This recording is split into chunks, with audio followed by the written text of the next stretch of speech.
आपने कभी ना कभी ये तो सुना ही होगा कि भारत अपने आप में बहुत ज्यादा बड़ी एग्रीकल्चर ड्रिवन इकोनॉमी है और इंडिया इकलौती ऐसी कंट्री है जहां पे पूरे वर्ल्ड में सबसे ज्यादा लेवल पे हरी सब्जियों और ग्रेन्स का निर्यात किया जाता है। लेकिन इसके बावजूद भी हमारे देश के गेहूं को उस लेवल का सम्मान नहीं मिलता था और उस लेवल का बिजनेस भी नहीं मिलता था हमारे यहाँ के बिजनेसमैन को, जिस हिसाब का यूके, यूएस और रशिया के लेवल पे यूक्रेन जैसे देशों को भी मिला करता था। लेकिन वहीं पे पहले होता ये था कि इंडिया का जो ग्रेन था, इंडिया का जो व्हीट था, उसे ये समझा जाता था कि ये बहुत ज्यादा अच्छी क्वालिटी का नहीं होता, इसमें फास्फोरस होता है और इसमें क्वारंटाइन वॉर्म्स जो होते हैं वो बहुत जल्दी पनप जाते हैं। तो इसलिए इंडिया के ग्रेन्स की क्वालिटी बहुत ज्यादा खराब मानी जाती थी। इसलिए इंडिया के पास अपने ग्रेन्स को लेकर के उतने ज्यादा बड़े लेवल पे ग्राहक भी नहीं थे। और ये केवल एक ही देश की वजह से नहीं था, पूरे देशों की वजह से था, क्योंकि एक तरीके से इंटरनेशनल लेवल पे ग्रेन मार्केट के अंदर यूएस और चाइना की बहुत बड़ी मोनोपोली भी चली थी, क्योंकि यूएस भी अपने आप में बहुत बड़ा सप्लायर है ग्रेन्स का। लेकिन यहीं पे अभी चीज जो हुई है वो ये हुई है कि इंडिया के अंदर कृषि के अंदर एक बहुत ज्यादा बड़ी क्रांति आई है, क्योंकि जिस तरीके से फर्टिलाइजर्स और आधुनिक उपकरणों का यूज किया जा रहा है और गवर्नमेंट ने भी किसानों को बहुत ज्यादा हेल्प करी है उनकी कृषि के अंदर डेवलपमेंट करने के लिए, और तो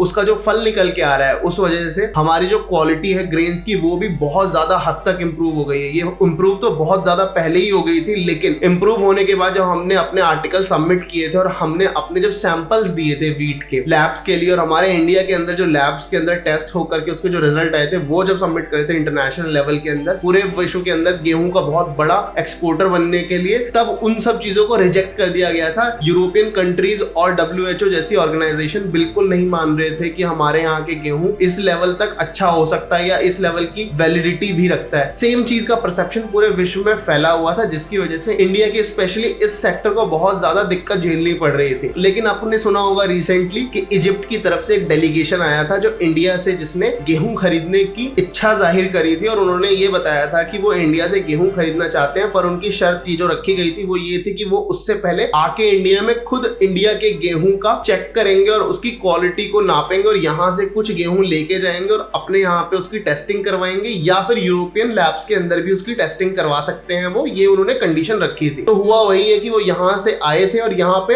इंडिया ने मेजरली उन्हें 4 हमारे अलग अलग प्रदेशों में घुमाया था, जहाँ पे मध्य प्रदेश, उत्तर प्रदेश, पंजाब और आपका हरियाणा की तरफ से जितना भी गेहूं होता है इन सबको कवर किया गया था। और नीचे साउथ में भी ये कुछ और जगहों पे गए थे जहाँ पे इन्होंने केवल गेहूं नहीं और दूसरे ग्रेन्स को भी चेक किया था जिसके इंपोर्ट पॉसिबल है इन फ्यूचर। तो अभी जो ये अपने साथ वीट लेके गए थे इंडिया की तरफ से, उसको इन्होंने आगे जाकर के रिपोर्ट्स बनाने के लिए सबमिट किया था। तो वहां की रिपोर्ट जो आई है वो एकदम चौंका देने वाली है। यूरोपियन लैब्स के अंदर ये टेस्ट हुआ और बताया गया है कि इंडिया का जो वीट इस टाइम का निकल के आया है वो अपने आप में यूएस और रशिया के लेवल के गेहूं के बराबर पहुंच चुका है। इवन कुछ फैक्टर्स में वो यूएस और रशिया के गेहूं से अच्छा भी बताया गया है। ये अपने आप में बहुत बड़ी क्रांति ला सकता है इंडिया के एग्रीकल्चर सेक्टर के अंदर, और खासकर वीट एक्सपोर्ट में इंडिया में बहुत ज्यादा बड़ा बूम देखने को मिल सकता है आने वाले टाइम में, क्योंकि ये रिपोर्ट जो आई है डायरेक्टली इंडिया ने अपनी किसी पर्सनल लैब से पब्लिश नहीं करवा दी है, ये यूरोपियन लैब ने